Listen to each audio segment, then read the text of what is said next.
जोर से बोलो, सारे बोलो। मैं उधमपुर पिछले कई दशकों से आ रहा हूं। शायद कश्मीर में मेरा आना जाना, जम्मू कश्मीर की धरती पर आना जाना पिछले 5 दशक से लगातार चल रहा है। मुझे याद है 1992 में एकता यात्रा के दौरान यहां जो आपने भव्य स्वागत किया था, जो सम्मान किया था, एक प्रकार से पूरा क्षेत्र रोड पर आ गया था। और आप भी जानते हैं, तब हमारा मिशन कश्मीर के लाल चौक पर तिरंगा फहराने का था। तब यहां माताओं बहनों ने बहुत आशीर्वाद दिया था। 2014 में माता वैष्णो देवी के दर्शन करके आया था और इसी मैदान पर मैंने आपको गारंटी दी थी कि जम्मू कश्मीर की अनेक पीढ़ियों ने जो कुछ सहा है उसे मुक्ति दिलाऊंगा।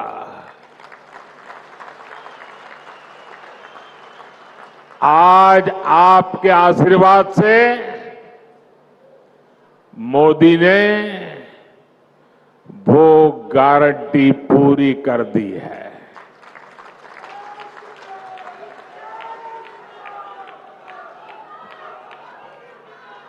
दशकों बाद ये पहला चुनाव है जब आतंकवाद, अलगाववाद, पत्थरबाजी, बंद, हड़ताल, सीमा पार से गोलीबारी, ये चुनाव के मुद्दे ही नहीं है।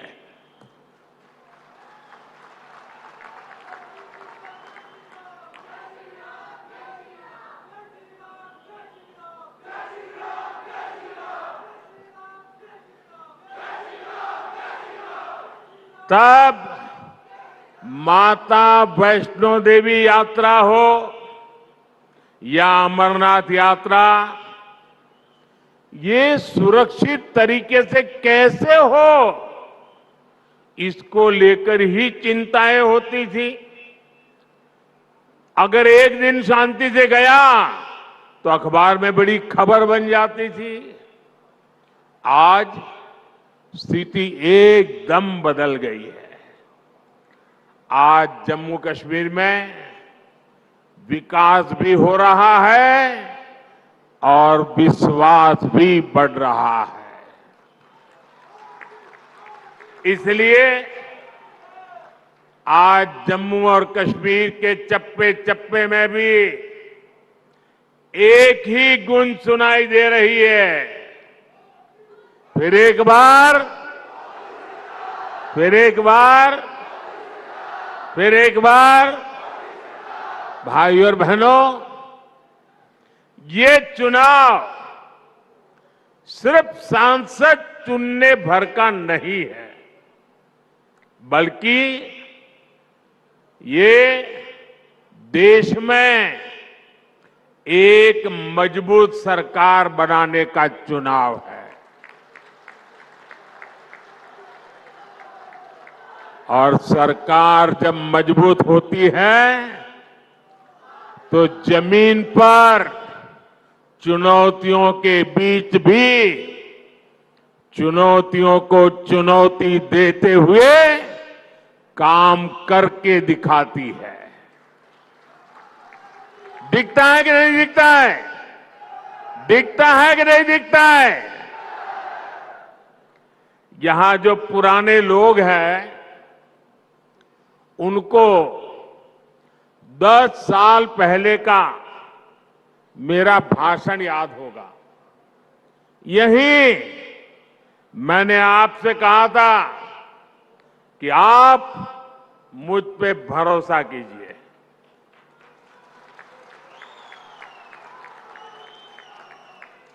याद है ना? मैंने कहा था आप मुझ पे भरोसा कीजिए, मैं 60 वर्षों की समस्याओं का समाधान करके दिखाऊंगा।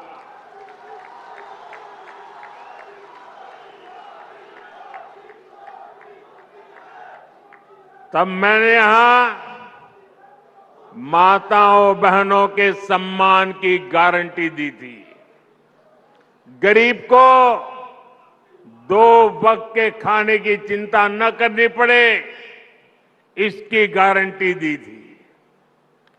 आज जम्मू कश्मीर के लाखों परिवारों के पास अगले 5 साल तक मुफ्त राशन की गारंटी है। आज जम्मू कश्मीर के लाखों परिवारों के पास 5 लाख रुपए के मुफ्त इलाज की गारंटी है। 10 वर्ष पहले तक जम्मू कश्मीर के कितने ही गांव थे जहां बिजली, पानी और सड़क तक नहीं थे। आज गांव-गांव तक बिजली पहुंच चुकी है। आज जम्मू कश्मीर के 75% से ज्यादा घरों को पाइप से पानी की सुविधा मिल रही है। इतना ही नहीं, ये डिजिटल का जमाना है, डिजिटल कनेक्टिविटी चाहिए। मोबाइल टावर दूर सुदूर पहाड़ों में भी लगाने का बड़ा तेज अभियान चलाया है। भाई और बहनों, मोदी की गारंटी यानी गारंटी पूरा होने की गारंटी।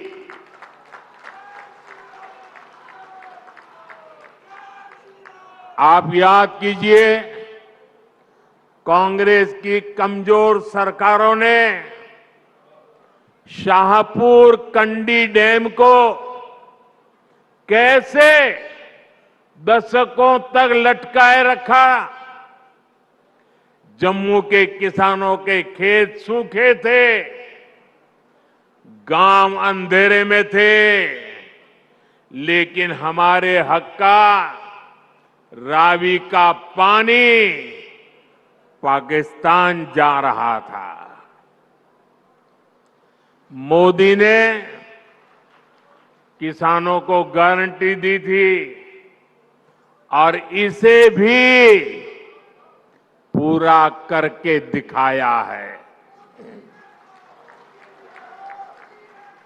इससे कठुआ और सांबा के हजारों किसानों को फायदा हुआ है।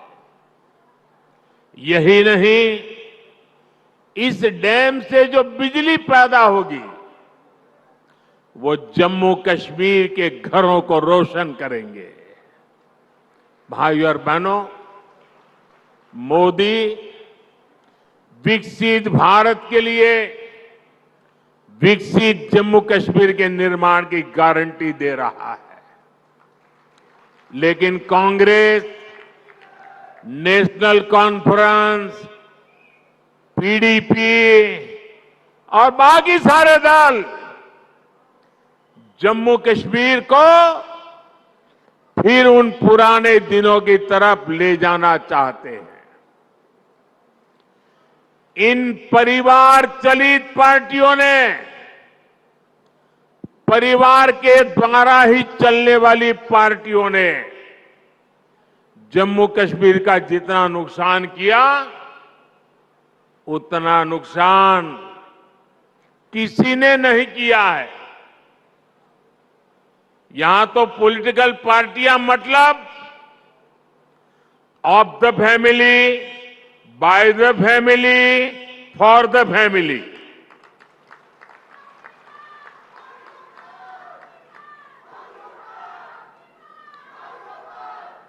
सत्ता के लिए इन्होंने जम्मू कश्मीर में 370 की ऐसी दीवार बना दी थी कि जम्मू कश्मीर के लोग बाहर नहीं झोंक सकते थे और बाहर वाला जम्मू कश्मीर की तरफ नहीं झोंक सकता था। और ऐसा भ्रम बना के रखा था कि बस उनकी जिंदगी ये 370 है तभी बचेगी। ऐसा झूठ चलाया, ऐसा झूठ चलाया। आपके आशीर्वाद से मोदी ने 370 की दीवार गिरा दी। दीवार गिरा दी, इतना नहीं, उस मलबे को भी जमीन में गाड़ दिया है मैंने। मैं चुनौती देता हूं, हिंदुस्तान की कोई पॉलिटिकल पार्टी हिम्मत करके आ जाए, विशेष करके मैं कांग्रेस को चुनौती देता हूं, वो घोषणा करे वो 370 को वापस लाएंगे, ये देश उनका मुंह तक देखने को तैयार नहीं होगा।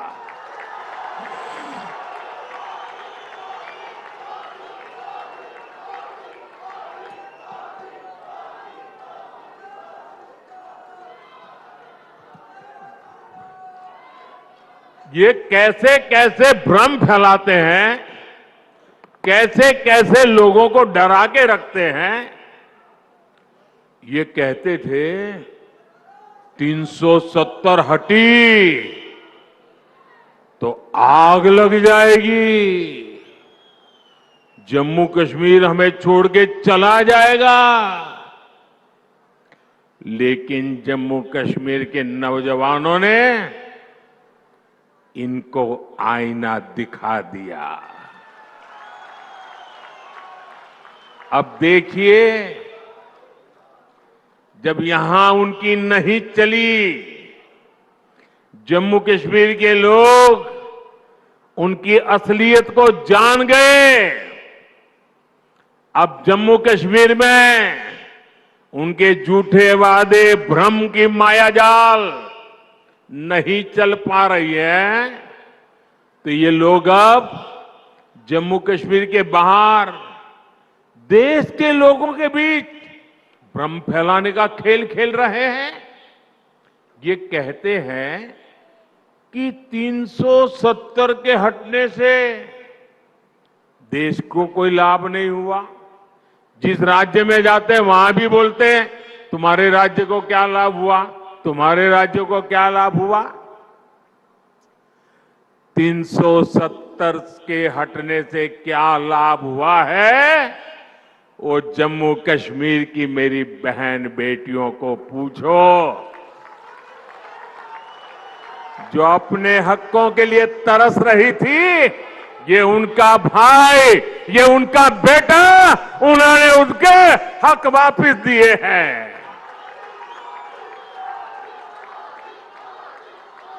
जरा कांग्रेस के लोगों, जरा देश भर के दलित नेताओं से मैं कहना चाहता हूं, यहां के हमारे दलित भाई बहन, हमारे वाल्मीकि भाई बहन देश आजाद हुए तब से परेशानी झेल रहे थे।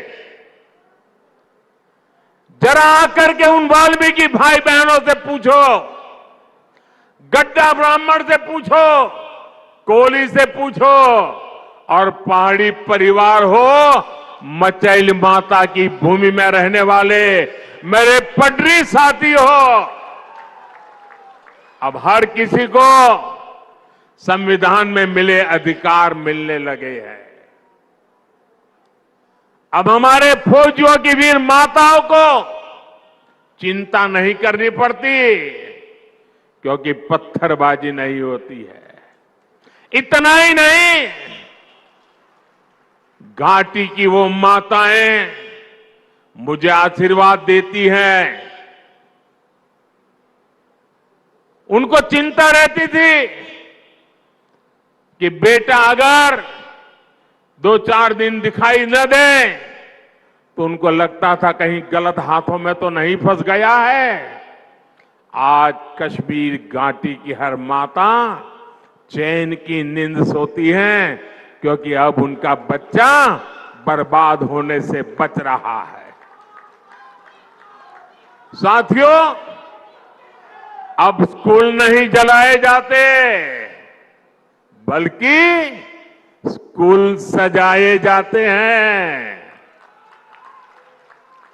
अब यहां एम्स बन रहे हैं, आईआईटी बन रहे हैं, आईआईएम बन रहे हैं। अब आधुनिक टनल, आधुनिक और चौड़ी सड़कें, शानदार रेल्स का सफर जम्मू कश्मीर की तकदीर बन रही है। जम्मू हो या कश्मीर, अब रिकॉर्ड संख्या में पर्यटक और श्रद्धालु आने लगे हैं।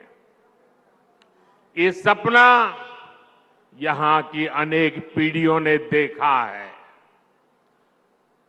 और मैं आपको गारंटी देता हूं, आपका सपना ये मोदी का संकल्प है।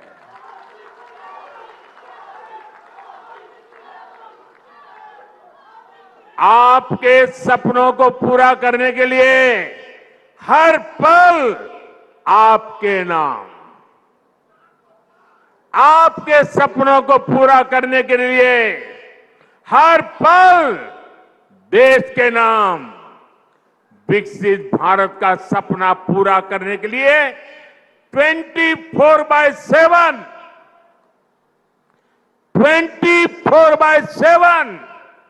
फॉर 2047 ये मोदी की गारंटी है।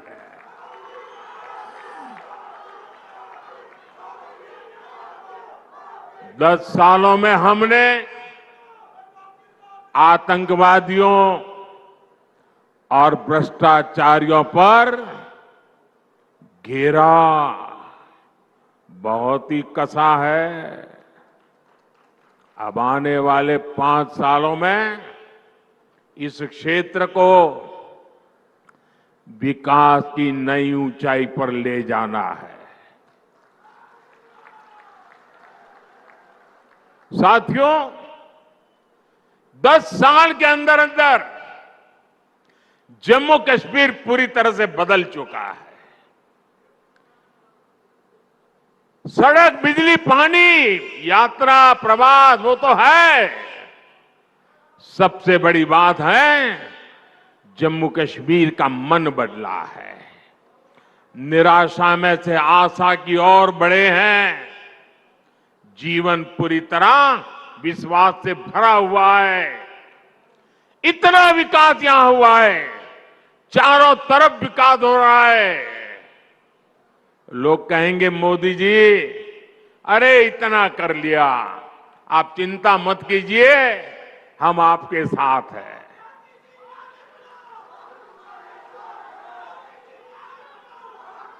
आपका साथ, उस पे प्रति तो मेरा अपार विश्वास है। मैं यहां न आता तो भी मुझे पता था कि जम्मू कश्मीर का मेरा नाता इतना गहरा है तो आप मेरे लिए मुझसे भी ज्यादा करेंगे।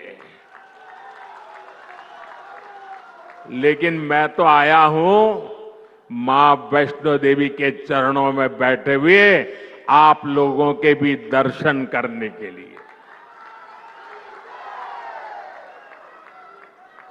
मां वैष्णो देवी की छत्र छाया में जीने वाले भी मेरे लिए दर्शन के योग्य होते हैं। और जब आप लोग कहते हैं इतना कर लिया, इतना हो गया, इतना हो गया, हम वो इतने ज्यादा क्या कर सकते हैं? मेरे जम्मू कश्मीर के भाई बहन, आपने पहले इतने बुरे दिन देखे हैं कि आपको ये सब बहुत लग रहा है, बहुत अच्छा लग रहा है, विकास जैसा लग रहा है। लेकिन जो मोदी है ना, वो तो बहुत बड़ा सोचता है। ये मोदी दूर का सोचता है। और इसलिए अब तक जो हुआ है वो तो ट्रेलर है, ट्रेलर। मुझे तो नए जम्मू कश्मीर की नई और शानदार तस्वीर बनाने के लिए जुट जाना है। वो समय दूर नहीं जब जम्मू कश्मीर में भी विधानसभा के चुनाव होंगे। जम्मू कश्मीर को वापस राज्य का दर्जा मिलेगा। आप अपने विधायक, अपने मंत्रियों से अपने सपने साझा कर सकेंगे। हर वर्ग की समस्याओं का तेजी से समाधान होगा। यहां जो सड़कों और रेल का काम चल रहा है वो तेजी से पूरा होगा। देश विदेश से बड़ी बड़ी कंपनियां, बड़ी बड़ी फैक्ट्रियां और ज्यादा संख्या में आएगी। जम्मू कश्मीर टूरिज्म के साथ ही स्पोर्ट्स और स्टार्टअप के लिए जाना जाएगा। इस संकल्प को लेकर मुझे जम्मू कश्मीर को आगे बढ़ाना है। भाइयों और बहनों, ये परिवार चलित, परिवारवादी, परिवार के लिए जीने मरने वाली पार्टियों विकास की भी विरोधी है और विरासत की भी विरोधी है। आपने देखा होगा कि कांग्रेस राम मंदिर से कितनी नफरत करती है।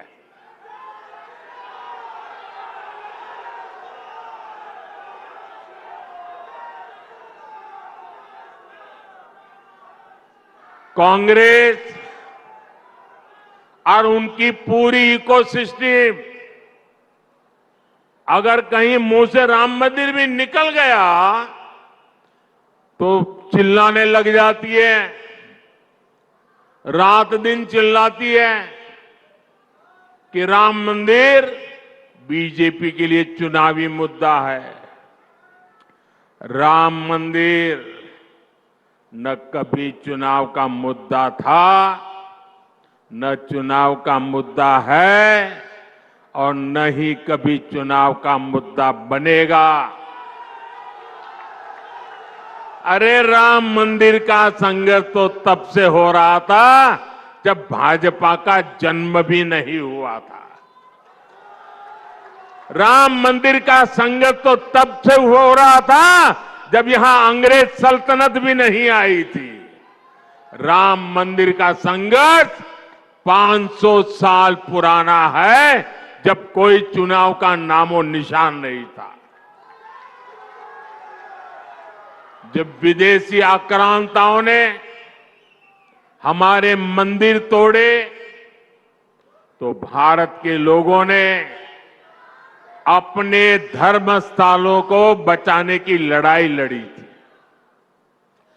वर्षों तक लोगों ने अपनी ही आस्था के लिए क्या क्या नहीं झेला।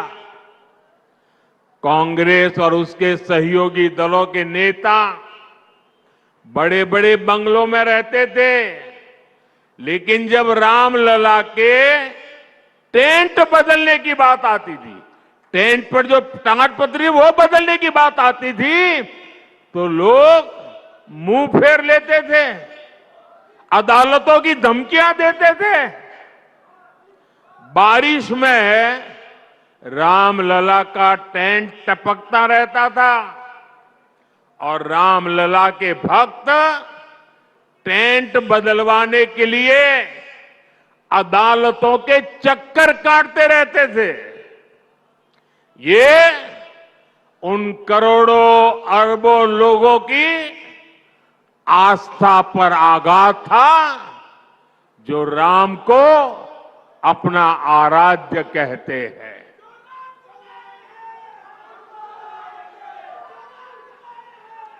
और हमने इन्हीं लोगों से कहा कि एक दिन आएगा जब रामलला भव्य मंदिर में विराजेंगे।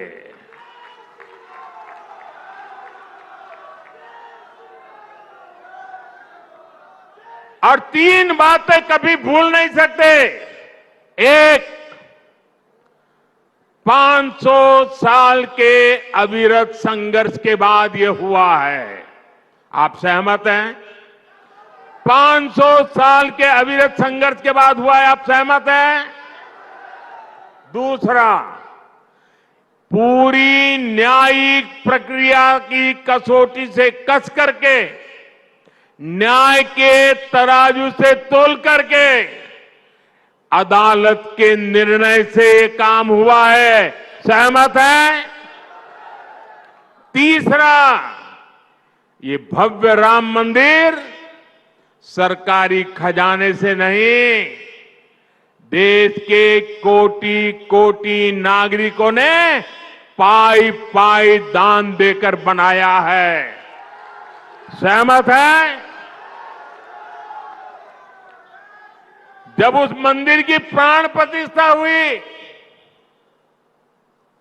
जब उस मंदिर की प्राण प्रतिष्ठा हुई, तो पिछले 70 साल में कांग्रेस ने जो भी पाप किए थे, जो भी रुकावटें डाली थी, उनके साथियों ने जो भी रुकावटें डाली थी, सबको माफ करके राम मंदिर के जो ट्रस्टी हैं, वो खुद कांग्रेस वालों के घर गए, इंडी गठबंधन वालों के घर गए, उनके पुराने पापों को माफ कर दिया और उन्होंने कहा राम आपके भी हैं, आप प्राण प्रतिष्ठा में जरूर पधारिए। सम्मान के साथ बुलाया, लेकिन उन्होंने इस निमंत्रण को भी ठुकरा दिया।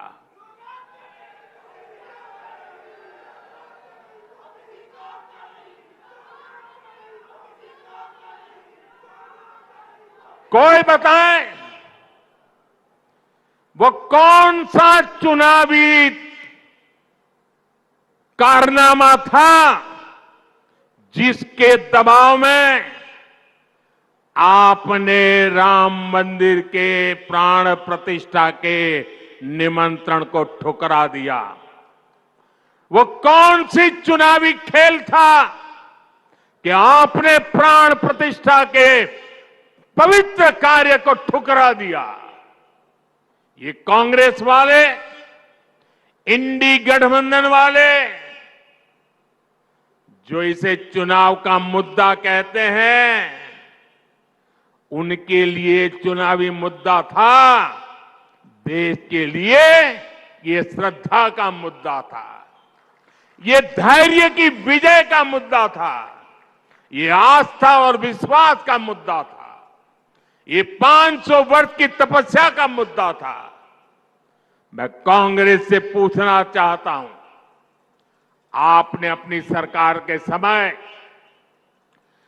दिन रात जब इसका विरोध किया, तब ये किस चुनाव का मुद्दे के तहत आप कर रहे थे?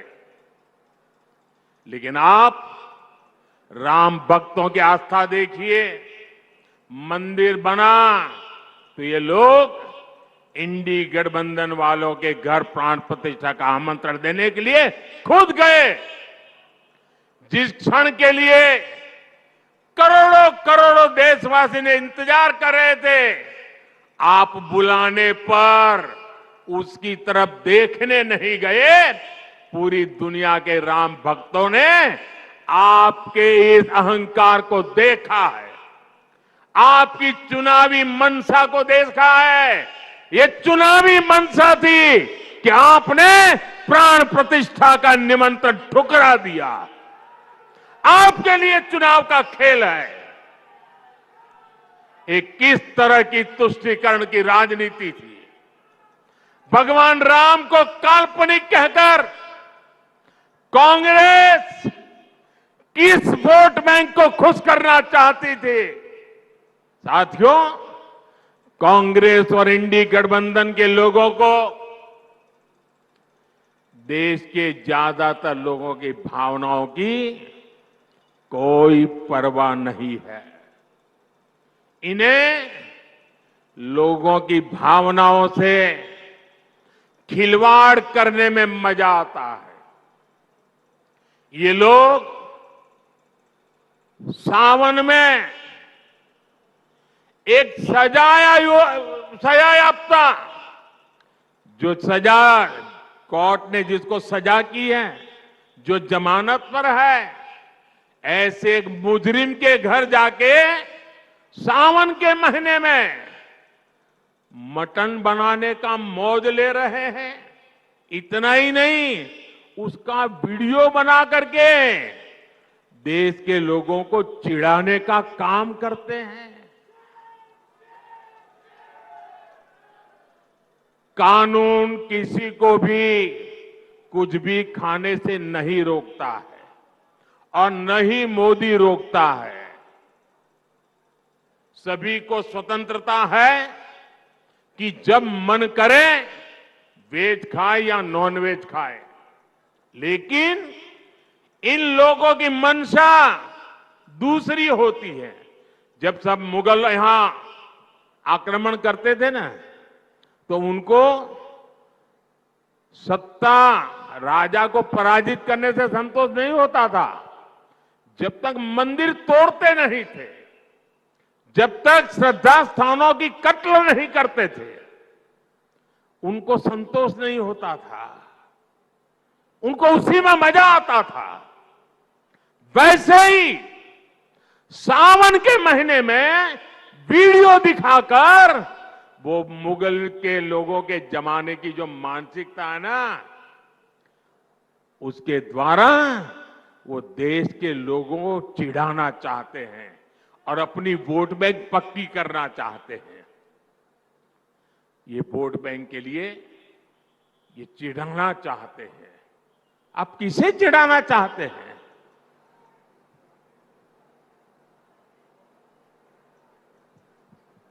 नवरात्र के दिनों में अपना नॉनवेज खाना आप किस मंशा से वीडियो दिखा दिखा करके लोगों की भावनाओं को चोट पहुंचा करके किसको खुश करने का खेल कर रहे हो? मैं जानता हूं, मैं जब आज ये बोल रहा हूं, उसके बाद ये लोग पूरा गोला बारूद लेकर गालियों की बौछार मुझ पर चलाएंगे, मेरे पीछे पड़ जाएंगे। लेकिन जब बात बर्दाश्त से बाहर हो जाती है, तो लोकतंत्र में मेरा दायित्व बनता है मैं देश को सही चीजों का सही पहलू बताऊं, और वो मेरा कर्तव्य पूरा कर रहा हूं। ये लोग ऐसा जानबूझकर इसलिए करते हैं ताकि इस देश की मान्यताओं पर हमला हो। ये इसलिए होता है ताकि एक बड़ा वर्ग इनके वीडियो कर देखकर चिढ़ता रहे, असहज होता रहे। समस्या इस अंदाज से है, तुष्टीकरण से आगे बढ़कर ये इनकी मुगलिया सोच है। लेकिन ये लोग नहीं जानते, जनता जब जवाब देती है तो बड़े बड़े शाही खानदार के युवराजों को बेदखल होना पड़ता है। साथियों, ये जो परिवार चलित पार्टियां हैं, ये जो भ्रष्टाचारी है, अब इनको फिर मौका नहीं देना है। उधमपुर से डॉक्टर जितेंद्र सिंह और जम्मू से जुगल किशोर जी नया रिकॉर्ड बनाकर संसद भेजना है।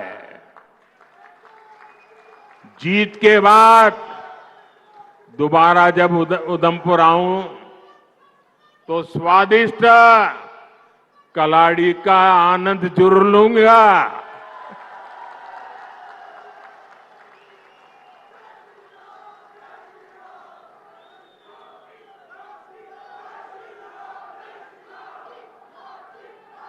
मेरा एक काम करोगे? मेरा एक काम करोगे? माता वैष्णो देवी को, वहां मैं जा नहीं पा रहा हूं यहां इतना निकट आकर के, तो माता वैष्णो देवी की क्षमा मांगिए और मेरी तरफ से मत्था टेकिए। टेकोगे? दूसरा एक काम करोगे? एक और काम करोगे? मेरा एक काम और करोगे? जरा उधर से आवाज आए, काम करोगे? इधर से आवाज आए, करोगे? पीछे से आवाज आए, करोगे? पक्का करोगे?